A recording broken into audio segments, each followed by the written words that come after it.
Okay, we are recording. So thank you to everyone joining. This is the Chalutzim video call for the 2019 Israel Ride. My name is Jessie Karsef. I'm the operations manager for the Israel Ride. This is going on my 6th year now doing this. I will be your main contact for any questions leading up to the ride, anything that you are curious about for preparations, for routes, for really anything. I will be your main point of contact. This year, it's a little different because I actually will not be joining you in Israel this year, which is very sad for me. But I will be home with my baby. He's 6 months old right now, so he'll be 9 months old there. But I will be cheering you on from the New York office, and my colleague Miriam Leischlang will be kind of the main point person for you on the ride. So she's going to be handling all of the stuff that normally I would be. You will be in good hands. So just giving you a bit of a preparatory talk in that way. So for this evening, the things that we're going to go over, and for Richard and Neil who were on the phone last night, you're going to hear a lot of the same things, but then we're going to get into the Chalutzim specific stuff a little towards the end. So I do apologize if you need to zone out, feel free. So we're going to go over bikes, flights. We're going to talk about the route and also just kind of what to expect in general for the ride. And generally, the way that I'm going to organize this call, just in terms of video call etiquette, is that I'm going to keep everyone on mute while I'm giving information, and then I'm going to unmute and let anybody who has a question ask their question, so that everybody is not overwhelmed by any background noise. So first things first, I'm going to start with just sort of an overview of the ride of what to expect.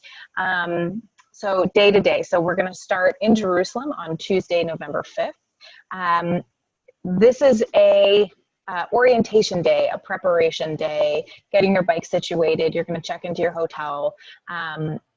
The difference for this year in Jerusalem as opposed to previous years is that we are split between 3 different hotels where riders are staying, and all of our bike building and whatnot and our orientation are going to be in a different place than one of those 3 hotels. Everything is right near each other. All 3 hotels are in fact in a row on the same street. So we're going to make it really easy and as seamless as possible. But just giving everyone a heads up that there's going to be a bit of moving around on this day. It's not all going to be in one place. Tuesday evening, we have a mandatory orientation where everybody gets together. And then that evening, you'll have dinner at your various hotels. And that is the first night that is included in the ride, in the cost of the ride. So Tuesday night is the first night that's included.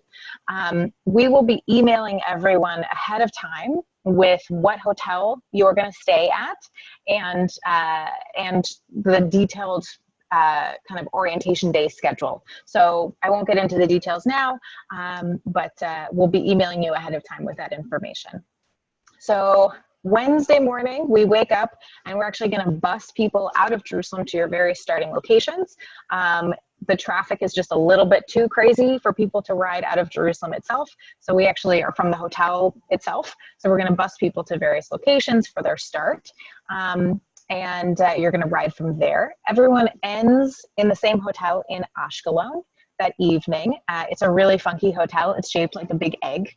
So we're all there together. And then on Thursday, we ride out from Ashkelon, and we are going to the groups are going to be split between 3 different locations across the northern Negev desert. And this is important to note because this means that essentially you're going to have to ride in the same group for Thursday and for Friday, because of course then Friday morning you're waking up wherever you slept the night before, and that's the group that you need to be in for that day. We all end up together in Mitzvah Ramon on Friday evening for Shabbat, and we welcome in Shabbat together, and then there's no riding on Saturday. There are lots of optional things, yoga, tours. It's a really incredible place. Mitzvah Ramon is at the edge of a machtesh, which is not a crater, but you might call it a crater. And my science friends would yell at me if I ever called it a crater, because the official term is machtesh. And I have to say this on every recorded call, by the way, so that just for posterity, everybody knows that I know the right word. Anywho, so we're going to stay there for Friday night and for Saturday night in Mitzvah Ramon. And then on Sunday, we head out of Mitzvah Ramon. We get down into the Arava Valley. And there we're actually split between 4 different kibbutz guest houses, but they're all very close to each other. It is somewhat based on your accommodation is somewhat based on your riding group. And then the next morning on Monday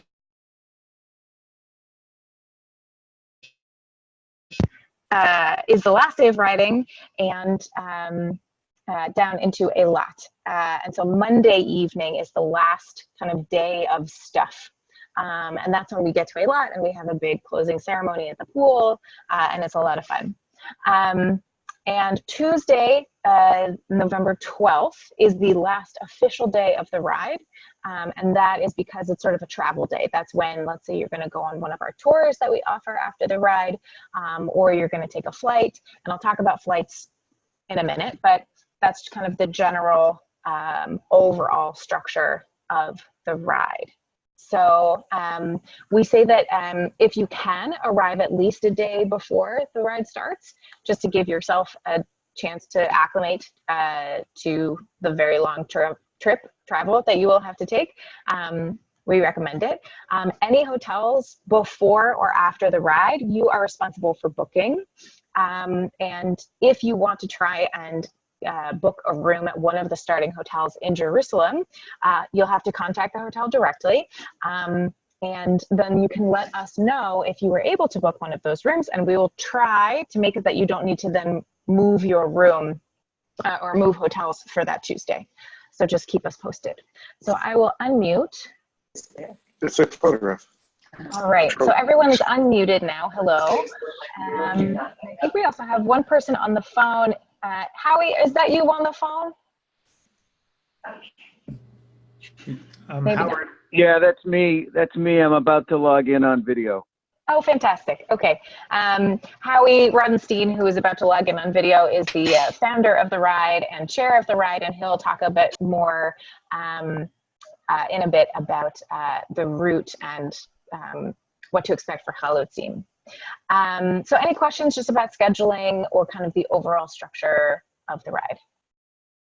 Coming in the night before, that Monday night, I've already made that reservation, so you just want me to forward that to you so you know where I made the reservation? That would be great. Great. Yes. Fantastic. Yeah, Mark, did you have a question? Nope. I think that was my question was, we make the reservation for Monday night or whatever, and then let you know, and you try to keep us in one place. Exactly. Yeah, I'm sorry, there's a travel agency that's handling that, Mark. I don't know if you got that email. We've kind of moved aside. They're happy to help, but at this point, it's easier if actually you contact the hotel directly to see. And if you're having trouble, let us know, obviously. But it ended up being that the travel agency is sort of stepping back from that role. I'm sorry, that's my fault. I gave them too much. I gave them a lot of. I told them a lot, so I apologize. It's all good. It's all good. Okay, great. So if everybody's good on that, I'm gonna pop everyone back on mute, and I'm gonna start talking about bikes next. So muting everyone. Okay, great. So we're going to talk about bikes. You can either bring your bike or you can rent your bike. We have a fleet of bikes here in Israel that we own, that are maintained during the year. They've all been used on the ride before. None of them are more than 5-ish years old. None of them are carbon. They're all aluminum. They're very but they're not clunkers. They're not like cruiser bikes. They're all very sturdy, good bikes to use. If you want to rent a bike with us, there is a fee. It's $300 for a hybrid and $380 for a road bike.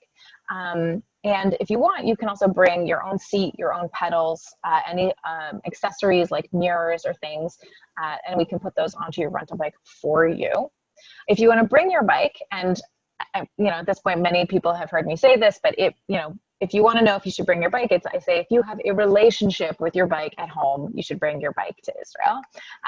So if it's a particularly customized bike to you, if you just really love it, if it's really special, you should bring it. That said, your bike will get some wear and tear on a trip like this when our mechanics are handling close to 200 bikes. So I do like to just give a brief heads up that maybe you don't want to bring your $10,000 bike, but maybe you want to bring your next level down bike. Anywho, our mechanics take really good care of all of your bikes.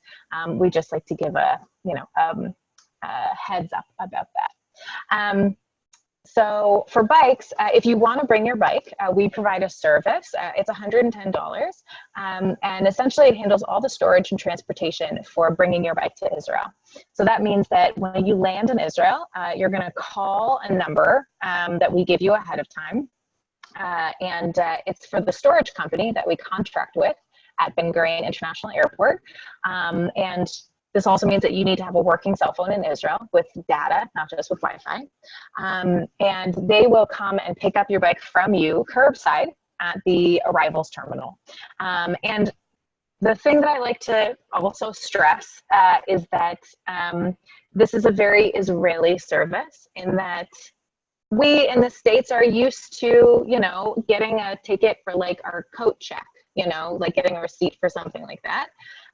This is very Israeli in that it's going to be an unmarked van with some guys in t-shirts who are just on the side outside the terminal, who are going to take your bike from you. You're not going to get a receipt. You're not going to get a ticket. And you're going to wonder if you're ever going to see your bike again. And I can tell you, you will. We've been using these guys for years and years and years. They are extremely trustworthy and very, very organized, but a very Israeli organized. So your bike will then show up all in one piece, exactly how you left it, in the bike box at the starting hotel in Jerusalem. And there our mechanics will work with you to set up your bike. We will then store the bike box during the course of the ride, and it will magically appear in the hotel in Eilat, where our mechanics will then help put everything back together. And then we will actually transport your nicely packed bike in the bike box back up to that storage company at Ben Gurion International Airport. And then whenever you are leaving the country, be it a day, 2 days, a week later, you just call that same number, and the same very nice dudes in the t-shirts and in the unmarked van are going to come curbside at the departures terminal, drop off your bike to you. They'll hand it to you, and then you can take it into security. So I do just like to give a heads up, about the expectations is that, we've gotten calls in the past of people are like, I just gave my bike to some guy at the airport. I really hope it's the right guy. So it is, don't worry, you will see your bike again. Let's see, so I'm just going to unmute. Any questions, comments, thoughts about bikes? Hey, Jesse, what's the shortest frame size you have? I use a 49 centimeter frame here, and I probably bring my bike last time. But just curious how low you go. Yeah, I think we actually have 47 and 48. I need to double check. I think the smallest size, honestly, is a women's, but then I think we have like a 48 and a 50 unisex. The sizes should be shown in the forms portal where you select your bike. But let me know if you don't see the size that you need, and we can rent you one. Great. These guys are honest, and we'll see our bike again. These guys are honest. We'll see our bike again. Although it'll seem shady, it's really up and up. Yes. Most definitely. Yes, Mark can tell you. Mark is a multi-year alum with us. Hi, Mark, and he can tell you it may seem a little weird, but I got a pretty high deductible on my homeowner, so I don't want to have to pay for a new bike. That's fair. Okay, great. No questions about bikes? Super. I'm going to put everybody back on mute, and I'm going to talk about flights. Okay, so flights. You are responsible for your international flight. And Included in the cost of the ride, so included in the registration and all the fundraising, is a flight at the end of the ride from Eilat back north to the Tel Aviv area, or a bus to somewhere else in Israel. Excuse me. One very important change, and I'll point this out for our alumni on the call, is that there's been some airport closures and some airport openings in Israel. So for instance, the little dinky airport that was in Eilat, that was a little domestic airport where you could show up like an hour before the flight and go, has closed. Oh, Jim, I'll get to you in a second about your questions about bikes. The Eilat Ramon International Airport, which is located about 20-25 minutes outside of Eilat, has now opened. It is an international airport, which on the one hand is very exciting because soon it's going to actually be flying to Europe, I think, actually. So I think Lufthansa is going to be doing some flights. Anyway, it just means that you're going to need to give yourself more time at the airport, both to get to the airport and then get through security, because it is an Israeli international airport. On the other side of things, Sde Dov, which is the smaller commuter airport that was located in Tel Aviv, has also closed and will not reopen. It is being razed, and there will be apartment buildings, which means that all flights from Eilat are now going directly to Ben Gurion. This also means that there are fewer flights with the various airlines. At the moment, the airline that we've been working with, Arkia, only has 3 or 4 flights a day, and those flights have all been updated in the forms portal, which I'll talk about in a minute. We are also looking at Israel, which is the other domestic airline, to see if we can get some more flights on the books for people, so that there's just more flights available. So take a look at the forms portal, and actually I'll do a quick screen share to let everybody know what I'm talking about with the forms portal. So the forms portal, let's see, I'm going to share. There we go. Okay, so the forms portal is a pretty crucial part of preparing for the Israel ride. It is where you are going to access all the various things, like you're going to reserve and pay for your bike, you're going to let us know your international flight information, you're going to select the domestic flight, and a whole bunch of other stuff. The way that you get there, very simple. You just head to israelride.org on your various browsers, and in the upper right-hand corner, there's a thing that says logins. And you click on that, and it drops down to here, fundraising portal and forms portal. Fundraising portal is where you can access for your various fundraising emails. You can see everyone who's donated to you. And then the forms portal is what we're going to now. When you click on that, it's going to take you to an external website called Explority, where you're going to log in, and it's going to look like this. And the section here on the right where it says group forms is what we're talking about when we talk about the various forms. So the nice things that say required in big capital letters are required. We need everybody to fill those out. So for your bike plans, your flights, general information, housing preferences, etc. You can also access the fundraising portal through here. This is a link to the fundraising portal. And down here, I'm going to point out the packing list, which is the packing list. You can take a look there, and also the arrival pack. And in the arrival pack has all the information about who to call to for the storage company for your bike. It has some useful phrases, more stuff like that. So lots of useful information in here. Have a poke around. Recommend filling out your form sooner rather than later if you can, and obviously ask us any questions that you may have. All right, so unmuting everyone. Questions, and Jim, I'll come to you in a second, but any questions about flights specifically, or travel pre or post ride?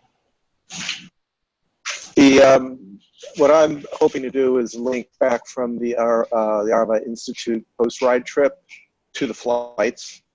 I think you would send me an email saying that this was now going to have to be earlier, so I was just curious if that was going to change. Yeah, good question. Is it how you do the flight on that basis? Totally. So what Neil's talking about is we offer some pre and post ride tours. The ones after the ride, one goes to Jordan for 1 or 2 days, and one goes to the Arva Institute actually for 2 days, where you get a more kind of immersive, intensive experience. Neil, we're actually, because the flights all changed as of July 1st, we're still actually in the process of just confirming the timing. So we will let everybody know as soon as we know. We're trying to just nail that all down very, very quickly, obviously, because we want you to have that information. But we should know in the next week or so, just in terms of confirming the timing with the folks who are running the tours. So I apologize, I don't have a definite answer for you right now, but do know that it is very higher in our priority list, and we're just trying to make everything work for everyone. There will be a flight to Ben Gurion, though. Yes, well, all the flights go to Ben Gurion. The very last flight on most days is at 9 p.m. And so bare minimum, you know, people are able to get back up to there that evening. Again, we're trying to find some earlier flights, probably from this other airline, Israel, which has some flights, you know, around like 5 or 6 in the evening. And we're hoping that we can actually reserve a block of seats on those flights for the folks who need to get out of Eilat a little earlier. What would you recommend for my flight's out at 11 on that Tuesday, I guess? Sure. So is that 4:50 flight enough time to get in and check in and get through security and everything? Totally. Yeah. So the flights currently through Arkia are generally around noon is the first flight, around 3 or 4, you know, in the afternoon, and then at 9 p.m. I believe that on Thursday morning there's like 2 morning flights, like 8:15 and 10:15. But for Tuesday, Wednesday, if you're not on any of the tours, yeah, definitely the afternoon flight is not going to be a problem. Because everything's now going directly to Ben Gurion, you're already there, and you just have to kind of get all of your bags and stuff and then go and check in to security. So I'm sorry, so the 4:50 is in the last flight of the day? It's the second to last day, flight of the day, yeah.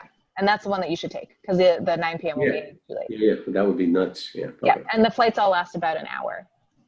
Okay. Mark. I was going to just say the 4:50 will be plenty of time, because in the past, I think we used to take the 5:30 in from the little airport, you know, into Ben Gurion, and you still hung around for a couple hours before the evening flights were available for check-in. Better to be hanging than running. Yeah, but yeah, you easily have, at 4:50, you easily have 2.5 hours. Great. Thanks. No problem. Thank you, Mark. So Jim, you had some more questions about bikes. Oh, Jim, you're, I think you're muted on your end.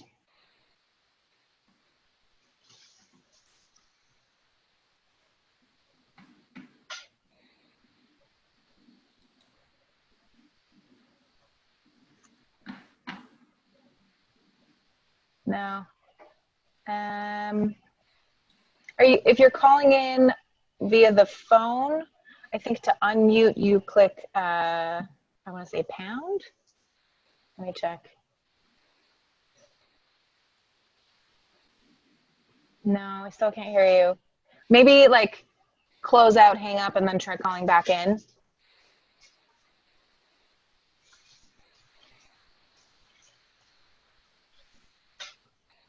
All right, we'll hang tight. We're frozen.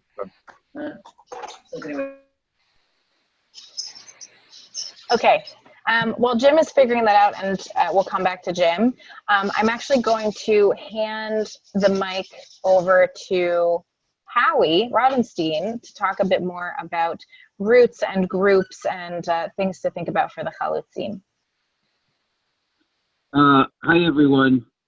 Welcome to the ride. So as we start to talk about the Chalutzim route, which is the longest, and we're a small group, tell me who's worried that the Chalutzim pace is not going to be fast enough for them? Anybody worried that the pace is not going to be fast enough? What, 15? What? The pace is, you said the pace was 15.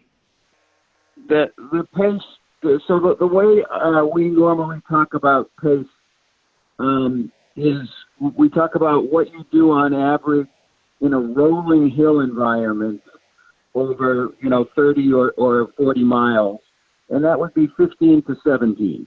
Good. People who are comfortable in the 15 to 17 range. Who's feeling that they're not sure about whether they belong in the Chalutzim or they'll be better off in the Tzofim? Is anybody worried about that? Great. So first of all, the whole idea here. I'm on the edge. Yeah. The whole idea here is that you're supposed to come and have a great time. And so this is my 17th year doing the ride.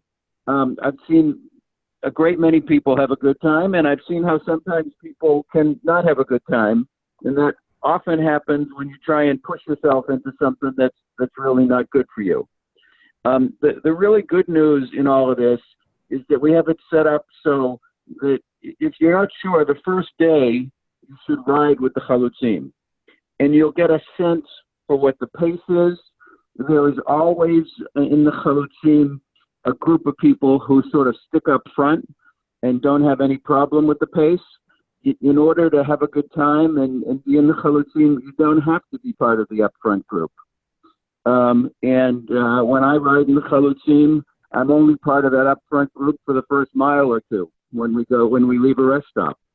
But basically, during that first day, it's a really good time to see how you fit in and to see where you go. If during the day there will be at least one point where if you're really having a hard time, we can jump you over to be with the other group, and you'll really get a sense of. We have some very nice climbs that the Chalutzim are doing on that first day, and the country is. We start. The beauty of the Israel ride is we start in Jerusalem at 800 meters above sea level. We end up in Eilat at sea level, so we're going down 800 meters, and it's all down except for a few hills that go up, and that's part of the fun. And on the first day, you'll be able to get a feel for where you belong, and that's really important because the decision at the end of the first day of riding, you have to make a decision, which is a 2-day decision.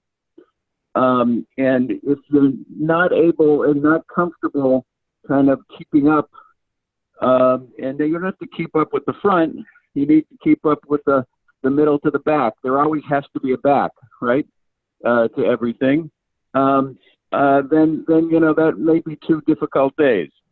I will be around there. And I will be towards the back, generally to help people see how they're doing, what's going on, watch what's happening. But so if you're not sure, do it the first day, and don't spend a lot of time worrying about what's going to be. Whichever route you do, it's a gorgeous country. A lot of it is very similar and the same.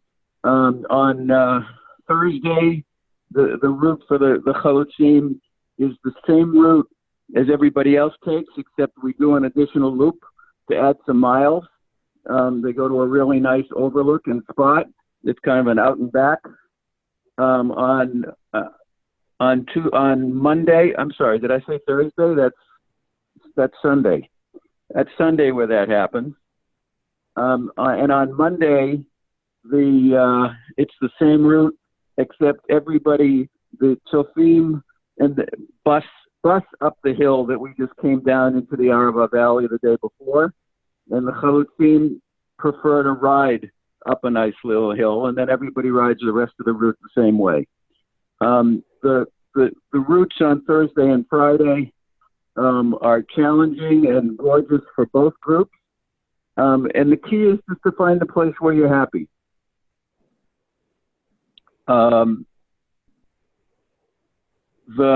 As we just to talk about riding in general, each group always has what we call a lead rider, and these are very experienced bikers who we hire to do this. There's a lead rider who's always in the front of the group. He knows where he's going or she's going, which is helpful. And they also set the pace for the group, keep an idea of how sort of the group is going, and are in charge in that sense of leading. In the same way, in the back, there's a sweep rider. The sweep rider always has to be the last rider. So if there's a flat tire or somebody has to stop for some reason, the sweep will stop with them. The sweep rider and the lead rider are in touch via telephone or walkie-talkie, actually, so that they understand what's going on. At the back, there is also a mechanic and a bike cart, so that if people need to, for whatever reason, need to take a break, you can get off the bike and ride in the cabin with the mechanic a little bit.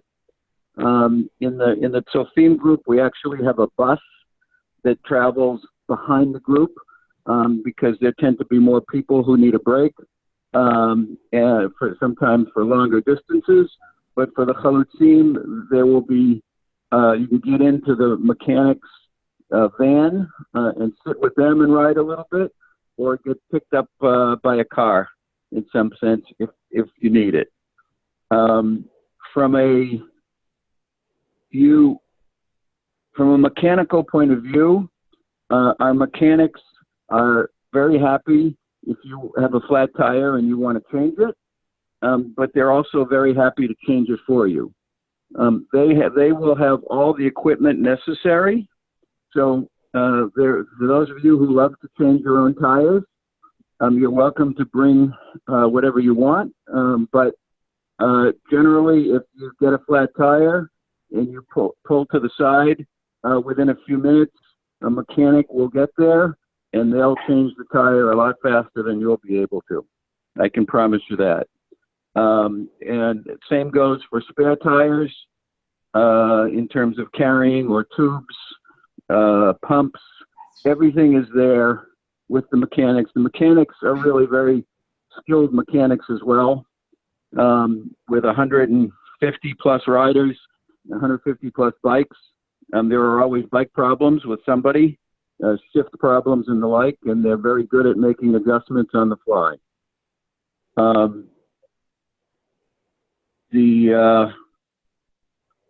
think we can open it up for questions. Jesse, anything that I missed? Thank you, Harry. That was great. I'll just add a brief thing of people often ask, do I need to bring anything else for my bike, or what do I need to bring on the bike?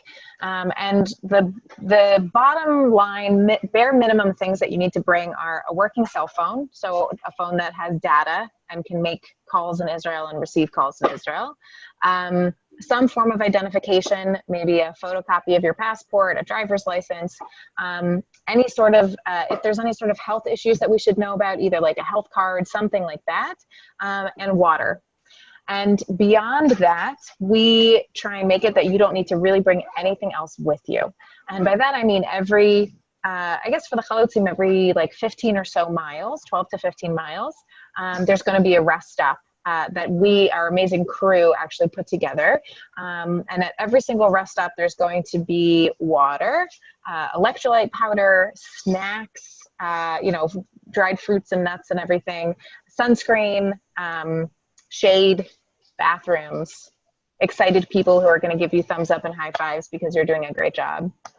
And also, if, for instance, it's chilly in the morning and you want to, wear either, the arm guard, like the rash guards or something, or like a jacket, and then you want to take those off, you can always hand them to a crew car or a staff car, and we'll have those for you waiting at that evening's hotel. I do like to mention, because it is a bike trip and many people have things that look the same, similar to summer camp, you may want to actually label some of your clothing with your name in it. It has a better chance of getting back to you. So in that sense, I'll unmute everybody again. And if we have anybody who's just on the phone as well, feel free to ask any questions. But yeah, let's open it up for any questions. Yeah, so. Oh, Jim, we can hear you now. Jim, let Jim go. Hello, go ahead, Howard. Jim. My wife is accompanying me. Is accompanying me, and we're arriving a week early. We're going to tour. I'm tentatively planning to bring my bike. She'll be leaving before the ride. I'll be meeting another friend who's coming in. Question: when we arrive a week early, can I make arrangements to get my bike picked up? Yes, definitely. The storage company is there 24/7, even over Shabbat. So, one of the reasons that we ask you to give us your international flight information, and if you're bringing your bike, is so that we let them know in advance, expect a call from Jim on this day around this time to pick up his bike. Got it.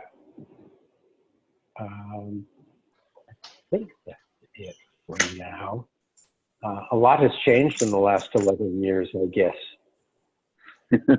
Generally a lot has speaking, changed. Yes. In the world, yes. Richard, you actually had your hand raised. Yeah. We have like a day bag we can throw in the van and then have access to stuff if we want. Sure. The question was about a day bag. So great question about luggage in general. We say that you can have, you can bring like one, consider it similar to like airline rules of like, you can have one sort of checked bag piece and then one smaller carry-on piece. If the carry-on piece is going to be like a backpack, we sometimes call those day bags. For the most part, that's if you need anything that you want to access either at lunch or potentially on the road during the day, and you can throw that into the van or the bus. To be fair, there's not so much that you actually need to bring with you. If you ride with clip shoes, you can usually put the little like clip covers like in the back of your jersey if you want to carry those, or if you want to bring a little like under the seat case, zip bag or anything, you can do that. But we try and make it so that you don't actually need to bring anything with you in the mornings. But of course, if you do, yes, of course, you have the opportunity to put a bag on the car or the bus and access that at lunch, because the car that those things will be in, it'll be at the very back of whatever group you're in. So you may have to wait a little bit for the bus or the van to show up. Neil, did you have another question? Yeah, it's more about the riding. Again, I think of myself as sort of between Sofim and Chalutzim. If I do Chalutzim, it's going to be certainly not going to be the front. It's going to be the back. But what I am interested in is perhaps forming a smaller riding group at the back, maybe doing some pace lining at the average 15-mile rate. I think I'd be pretty comfortable with that. Hills, I'm actually a stronger rider on hills. So I'm interested in Howie's comments on, how the riders back form some kind of ride group. And, one of my motivations for wanting to do Chalutzim, frankly, is to do the long second and third day. I really want to meet Sana. I want to, see the deep desert and all that. So I'm trying to see if I could make it work. I guess I will do what you say and ride on the first day and see how I feel. Last year it was 97 degrees, so it was pretty brutal. I think I drank 6 liters of water getting to Ashkelon. So hoping it would be a little more comfortable this year. And I didn't continue in Chalutzim. It was just a bit punishing. But I feel like I've done more riding this year. And just your comments on how guys in the back of the pack do. So generally what we find is that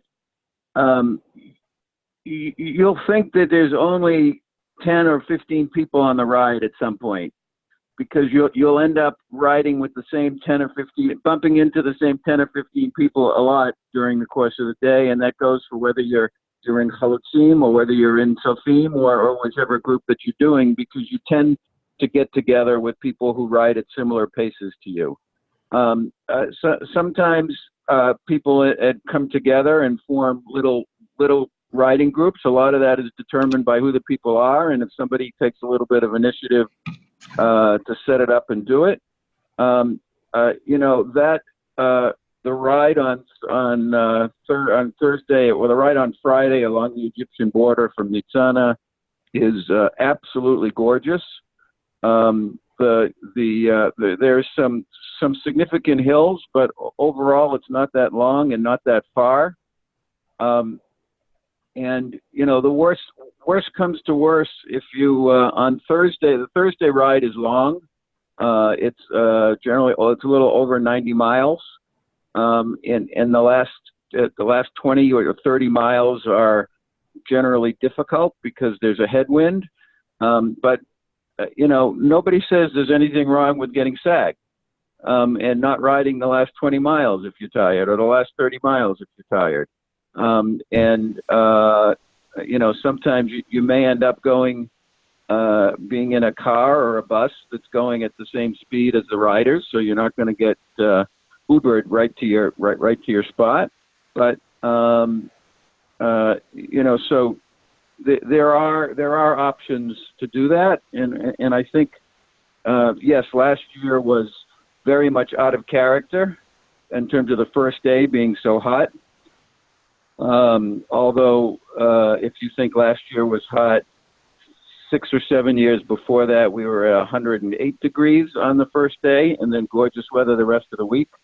So the weather is something we just can't control. But I think it's just a good day to and when you're in sort of normal heat to get an idea of pace and sort of if you fit and how difficult some of those things are going to be. And, it doesn't matter what we do. There's always, among the groups, there's always somebody who's at the front of one of the groups that wants to go faster, and there's always somebody at the back of another one of the groups that wants to go slower. Doesn't matter if we speed up the pace. It just means it's different people, right? Not that it doesn't happen. So, and you don't have to feel bad about being there. The way we try and manage it is that if somebody is so far back that they're making it difficult for the ride to continue because we're getting too spread out and putting the rest of the timing of the rest of the ride at risk, we'll ask you to jump in the van and get a jump up for 2 or 3 miles and catch up. And maybe that's because you had a flat tire and it took a while to get it fixed or for whatever set of reasons. So it really generally works.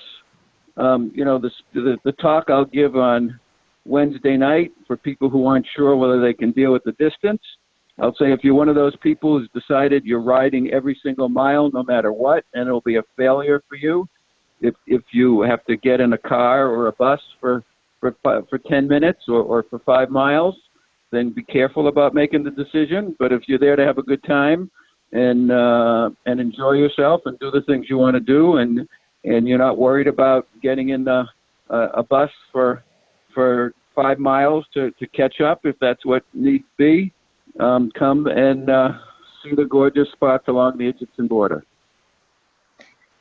And Does actually, that help? I mean, in terms of you get to a rest stop, the first guy is going to get first, guys and gals. How much spreading do if the back of the pack is 30 minutes late, do they get any time to rest? Do you push them out? You're going to have to push them out at some point because someone won't quite get it. But yeah, it's how does that practice? It's all a little bit of a balancing act. And it depends when and where. The police have also in Israel have become more active in trying to, and they believe that not letting the group get too far, get spread out too far is important. And so sometimes they force us to stay closer. But we've done this an awful lot. We've dealt with it a lot. And generally we find a way to make it work. And again, if you're having a hard time keeping up, that may mean jumping in a car and skipping a few miles, which really makes a tremendous difference when you're having a hard time keeping up, because you can get skipped up to the front as compared to trying to hold up the ends in the back and let it and go from there. So. Yeah, Mark, actually, I did want to. I was going to maybe just comment. Is it Neil that's asking the question as far as? Yeah, that was me. Yeah, okay. So where do you live? New York City. New York City, and so you do a lot of riding around. Yeah, well, I've been thinking, I'm a member of the New York Cycle Club, so we do 60, 70, 80-mile rides. Escape New York, if you know that ride. It's Yeah, probably well, gonna be okay, a I sub-3 live for up me. in Boston. So, okay, so if you do a number of 60 to 80-mile rides with your riding group, can you maintain a 15 pace? Yeah, I do. I mean, You shouldn't have a problem. depends on the highways down here because you're stuck in traffic. The averages drop, but Well, obviously, but if you're, what but we I mean, call a seven. if you're used to doing, 3,000, 4,000, 5,000 feet of climbing over 60 to 80 miles, and you can average 15, whatever. I mean, when you're out of the city part of it, you won't have any problem. Yeah, Great. I agree with that. That's a good. Yeah. Yeah, and actually, I was going to ask Mark, who is, again, one of our many multi-year alums and has also helped lead some of our kind of tribe rides in, kind of local community rides in the area. If you have any words of wisdom, if there's any things that you want to just kind of add, either that we've left out or kind of tips or advice, please, we'd love to hear your words of wisdom. The one thing I will say, because for people who have not done the ride before, who have done it, relatively infrequently, is the best way to avoid flats on the ride is don't forget about bringing your good road tires. Get a pair of Continental Gator Skins or something like that that's a relatively durable tire, and don't inflate them any higher than 90 psi. And then that will cure most of your tendency to get a flat in Israel. You see, Roads, the side of the roads have, how shall I say, little gravel pebbles, which on a high quality road tire will sort of tear them up over time. Plus the pavement is much hotter. So if you're used to inflating your tires to over 100 psi, you'll find that with the temperature on the road, you'll be your tubes will literally be exploding. So that's the one thing I just recommend: 90 psi, and a durable tire, not a fast road tire, but just a good durable tire like a Continental Gator Skin or equivalent. Very useful. I'm going to file that away for myself as well. Thank you, Mark. Richard, did you have a question? I was just wondering, on the average, most people get a flat or two, or not usually? Yeah, most folks, I would say, maybe get a flat. Every year, though, there's like one person that, either they have some bad karma their way, or it's just like, whatever it is, there's always one person who gets like 12 flats. You know what I mean? And they're not doing anything different. And it's just, they're like, today I got 3 flats. And the mechanics are like, you again. But generally, it's not that everybody gets one. And as Mark is saying, there are some nice ways that you can manage your tires and manage your cycling. There's no like off-roading. We're always on roads. There may be a small patch of gravel if we're going from like a main highway to kind of a back farm roads. But even the back farm roads are paved. And something actually that someone had mentioned to me, this like very useful fact that seems somewhat obvious, but Israel being heavily militarized as a country, all of their roads need to be in really good condition in case they need to have some tanks drive down. If you think about it in that way, like actually all of the roads in Israel are actually fairly well maintained.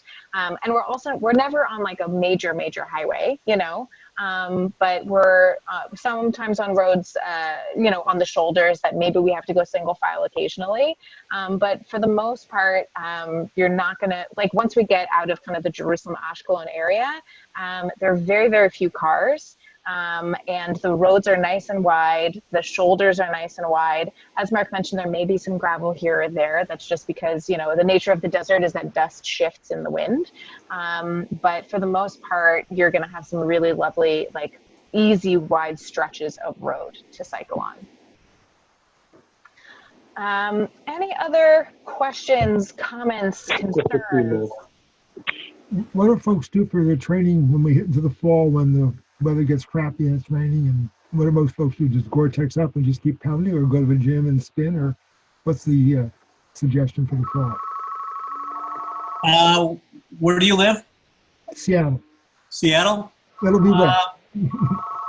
Warm, just, I mean, I live in Boston, so I ride virtually all year round, but just get some warm clothing. Yeah, just get some Gore-Tex and keep going. Yeah. I mean, you don't have to ride in the rain, but you can certainly ride when it's 40 degrees outside.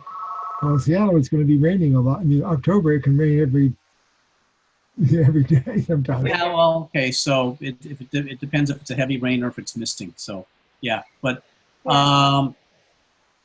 just keep the training up, obviously, and if you're caught inside, just go to the gym and spin.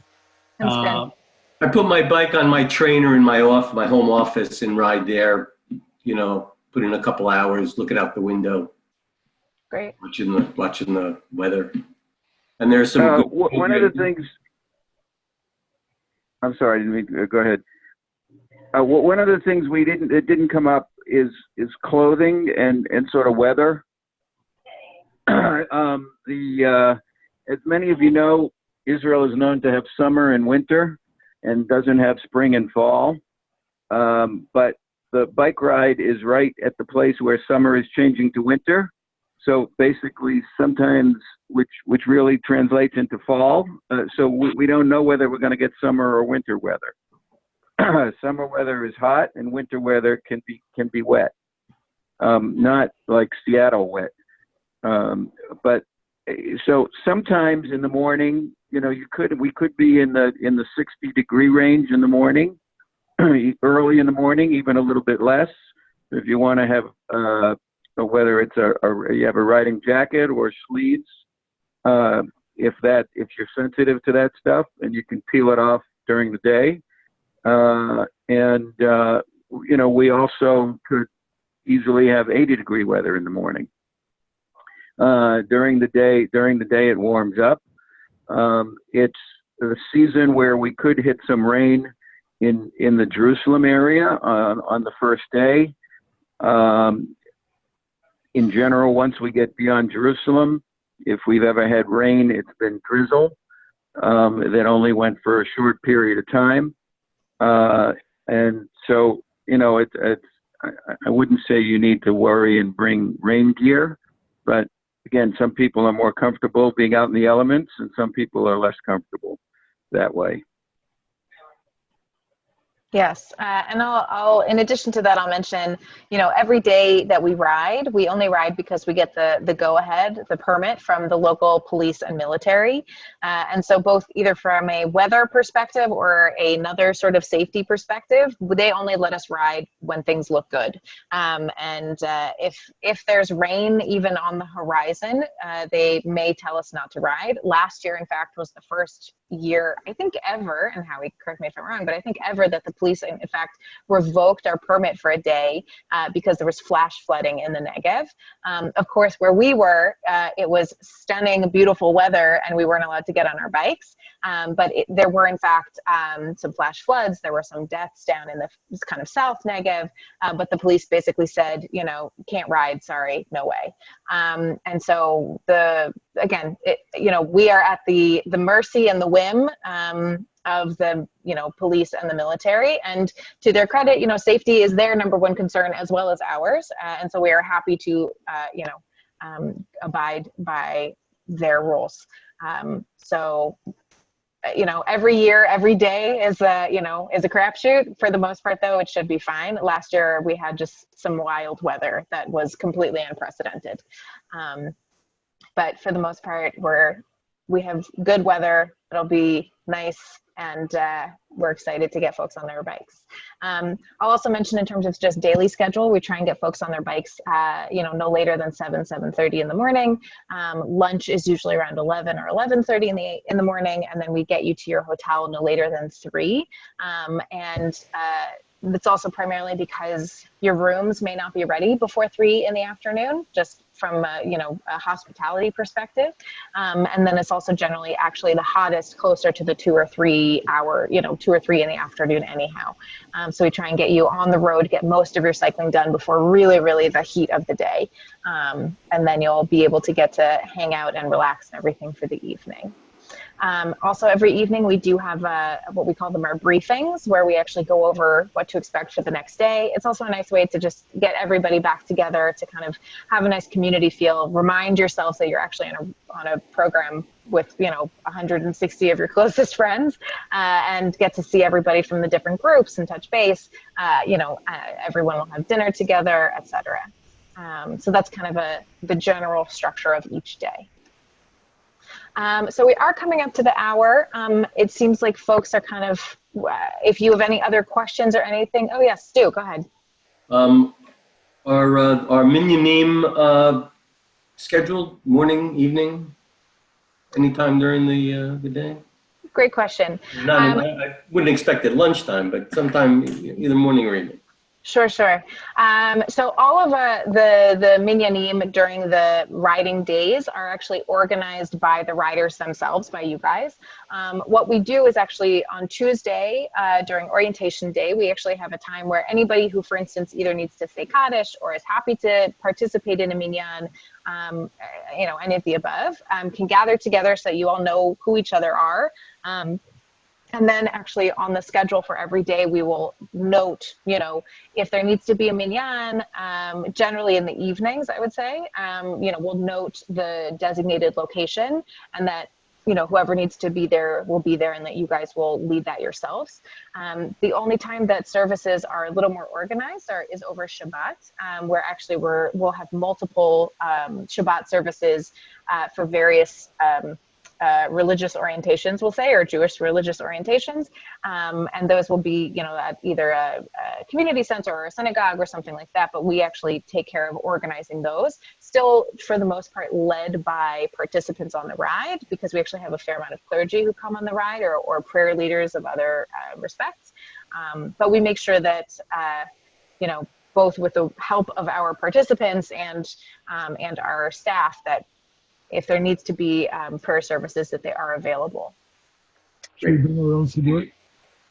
I'm sorry, say again? We also have one rider who recently lost his wife and wants to say Kaddish, and so we hope we'll find enough people to help with that, and keep your ears open, but again, it's really voluntary and much more rider-led than organized by the group of people who are generally interested and ready to support that. I'm saying Kaddish for my mom, so I got until November, till February. Sure. Richard, you were asking if you should bring your own siddur? Yeah. You certainly can. Yeah, if you want to also bring your own, tefillin or talit or any kind of prayer items, feel free to bring your own. Over Shabbat, That's the door. That's right. Everything's on the iPhone.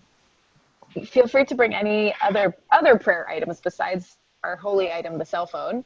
But feel free to bring any. We will provide some items over Shabbat. I believe we have some siddurim, some prayer books, and some talitot. But I probably on the safer side to, some people have like a travel kit. If you want to bring a travel kit of items just to be sure that you have what you need, probably a safe bet. Any other questions, comments, thoughts? What's the age distribution of the Chalutzim? The age distribution age distribution Of the Chalutzim? of the Chalutzim specifically? Yeah. I think it's fairly similar to the age distribution of the rest of the ride. It's pretty mixed. Last year we had an 81-year-old who rode with the Chalutzim on the last day up the hill. So there are plenty of 60-somethings in the Chalutzim, and some 70-somethings, and 40-somethings and 50-somethings. So it's all very mixed. It's all very mixed. Yeah, I would actually say that the Chalutzim is maybe our most diverse age range. And that's separate from our post bar mitzvah boy who's 13 and he will be in the Shomrim, the least amount of mileage group. So if we take him out of the mix for a minute, the Chalutzim is really, you get the folks who are in their, 20s, 30s who are like super duper young cyclists. And then we get the folks who are, like Howie was saying, in their 60s and 70s who are also super duper cyclists. And so it's actually really cool to see kind of this, age range, such a swath, we'll say. When folks who are either new to the ride, get on the phone with me and they're like, well, I'm interested in the ride, but I don't know, I'm 75, I'm too old. And I'm like, listen, on this ride, age is just a number, like if an 81-year-old can get on his bike and ride 350 miles in the desert, anybody can. And then I also feel shamed that I'm not riding, but it's whatever. So any other thoughts, questions, concerns? Everybody's excited. Thank you. Yeah, we're excited. So thank you all so much for getting on the call this evening. We will be sending out recordings of this call and the other two calls for the other two groups. We'll be sending them out, if not tomorrow, then on Monday. And any other questions, of course, I'm here to help. You know how to reach me via email, via phone. Everybody should have gotten an email from me today, even with the instructions for this phone call, so you know how to reach me. And we're very excited, and we're happy that you're all joining us.